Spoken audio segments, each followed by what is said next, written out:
والوں سے کہتا ہوں کہ اپنی عزتیں بھی سلامت رکھو اور قوم کی عزت بھی سلامت رکھو، اور اس میں بسنے والا ہر شخص وہ پاکستانی ہے، اس کو پورا حق حاصل ہے۔ تم کہتے ہو کہ ہم ان کو آگے نہیں آنے دیں گے،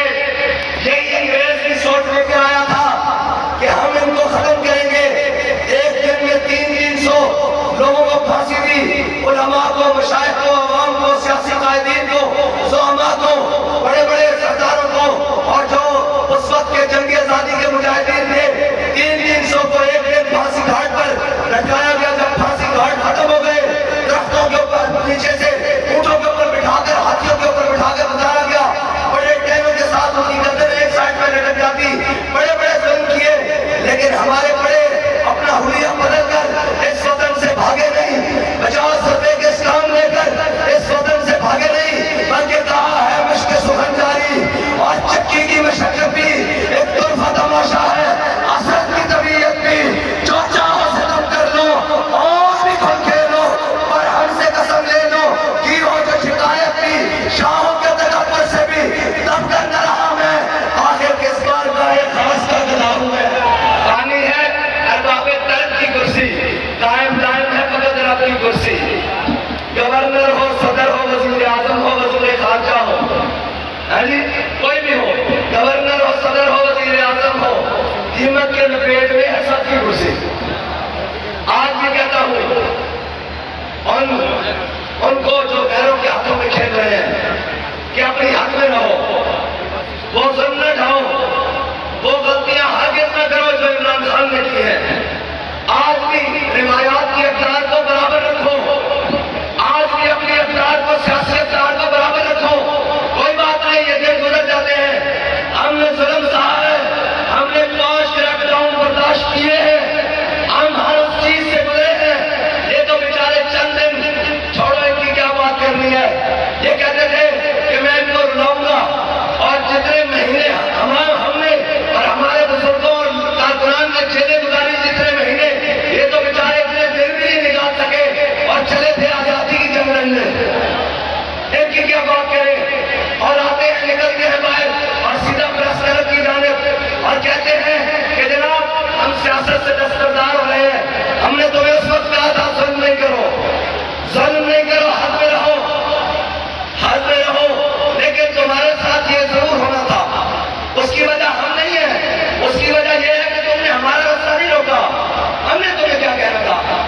ہاں اگر ہم آ بھی گئے طاقت میں، ہم پھر بھی اپنے آقا مولا کی سنت ادا کریں گے کہ اللہ تسلیم علیکم اليوم، چلو جاؤ آج سارے بھاگ جاؤ،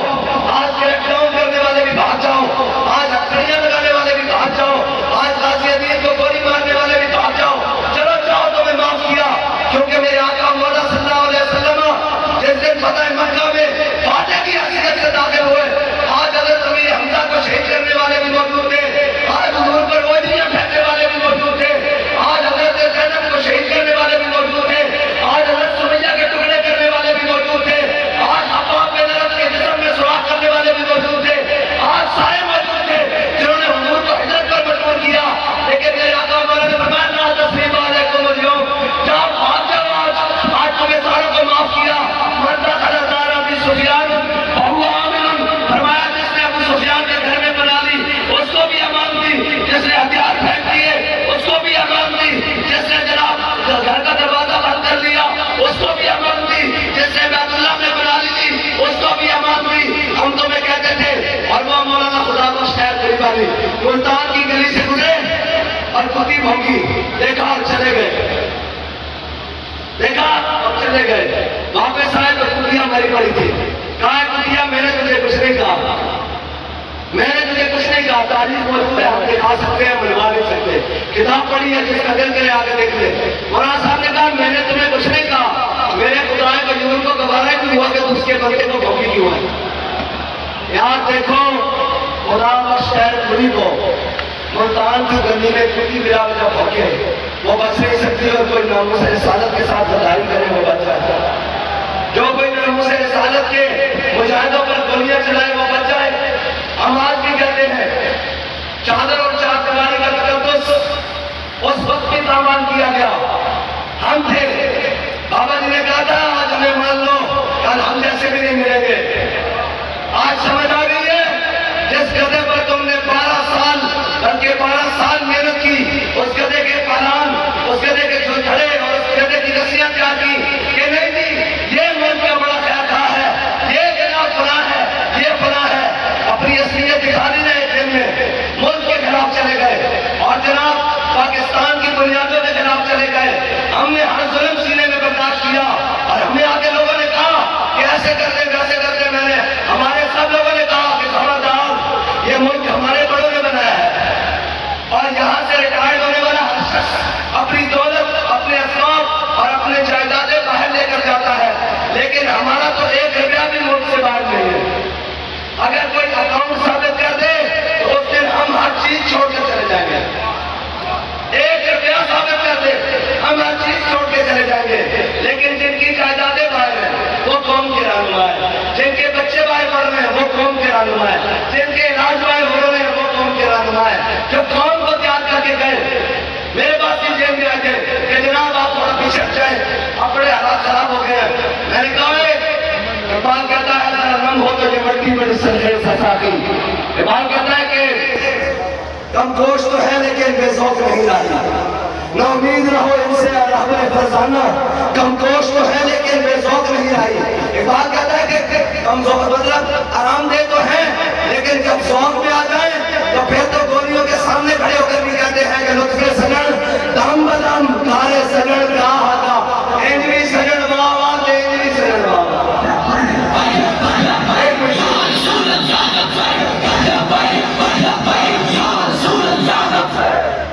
اور ہم نے اس وقت بھی کہا تھا اور آج بھی کہہ رہے ہیں کہ اخلاقی اقدار کو پامال نہیں کرو، گھروں کی چادر اور چار دیواری کو پامال نہیں کرو، خواتین کے ساتھ وہ سلوک نہیں کرو، اس لیے کہ تیری میری کی ہوتی ہے، عید جھلیا بھی ہوتی ہے. ہاں یہ ہمیں پتا ہے کہ ماؤں کی عزت کیا ہے. جنہوں نے عافیہ صدیقی بیٹی ہو بیچی ہو ان کو نہیں پتہ لگ سکتا کہ ماؤں کی عزت، بہنوں کی عزت کیا ہے. جنہوں نے عافیہ صدیقی کے نام پر کمپینیں چلائی ہوں اور وزارت عظمت کی سیٹ لے کر پھر عافیہ بہن کا کبھی نام بھی نہ لیا ہو، ان سے ہم کیا بات کریں. اور ٹھیک ہے ہمارے سیاسی اختلافات رہیں گے، نظریاتی بھی رہیں گے، لیکن کسی کی ماں بہن وہ پی ٹی آئی والے کی ہو، وہ نون والے کی ہو، وہ شاہ محمود کا گھر ہو، وہ عثمان بزدار کا گھر ہو، وہ عمر ڈار کا گھر ہو، گھروں کی طرف نہیں جانا. بات ہے سیاسی لڑائی میدان میں لڑو، اور مردوں کی بات میدان میں ہوتی ہے، جو گھروں تک جائے وہ مرد نہیں ہوتا. ہر چیز کے اقدار ہے، یہ دن بھی گزر جائیں گے. میں پی ڈی ایم والوں سے کہتا ہوں کہ اپنی عزتیں بھی سلامت رکھو اور قوم کی عزت بھی سلامت رکھو، اور اس میں بسنے والا ہر شخص وہ پاکستانی ہے، اس کو پورا حق حاصل ہے. آج جو مجرمین ہیں جنہوں نے قوم کو غلط رستے پر تیار کیا ہے ان کو پکڑو، سزا دو، ہمیں کوئی نہیں بات، لیکن اقدار کو نہیں چھوڑو. یہ دن بدل جاتے ہیں. ہاں اقتدار میں آ کے اپنے ہوش کو مت گواؤ. ابھی کل ہی کے تو بات تھی کہ تم یہی سارے روتے رو رہے تھے، کراچی میں تمہارے دروازے توڑے جا رہے تھے. آج حد بندی کرو، یہ بات نہیں ہوگی. ہاں جیلیں کاٹنی ہے مردوں کو لے جاؤ، عمران خان کو اٹھا لے جاؤ، اور وہ بیچارہ جیل کیسے کاٹے گا؟ نہیں کاٹ سکتے. ہاں ان سب کو بیماریاں راحت ہو جاتی ہیں. ذرا جیل کا نام سنتے ہیں تو جناب تعصبی تیاری اور زرداری کا جیل کا نام آتا ہے وہ جیل پہ آ جاتا ہے، اور جب اقتدار ہو جاتا ہے تو گالیں سرخ ہو جاتی ہیں. اور نواز شریف جو جناب جس طرح جیل گزاریا میں اسی جیل میں رہ کر آیا ہوں 8 مہینے روتے ہوئے، آئے ہائے ہائے آئے، ان کے پاس کی بات نہیں ہے. یہ کام انہیں کے ہیں جن کے حوصلے ہیں زیاد. اقبال کہتا ہے مقام شوق تیرے کرسیوں کے بس کا نہیں. ہاں یہ ان کے کام نہیں ہے. جن کے بڑوں نے انگریز کے دور میں 10-10 روپے پہ غداریاں کی ہوں وہ جیلیں کیسے کاٹ سکتے ہیں؟ جیلیں وہی کاٹیں گے جن کے بڑوں نے ان کو سبق پڑھایا ہے کہ لبے قوم بھی پکارا، سرے دار بھی ستایا. اور ایک وزیر کہہ رہا تھا کل پیٹرولیم کا نشہ، کہہ رہا تھا کہ پیٹرول کی قیمتیں کم نہیں ہوگی، تو دوسرے نے اس کو کہا کہ کم کر دو، یہ وہ ناچنے والے نہیں ہے، یہ نگران والے ہیں.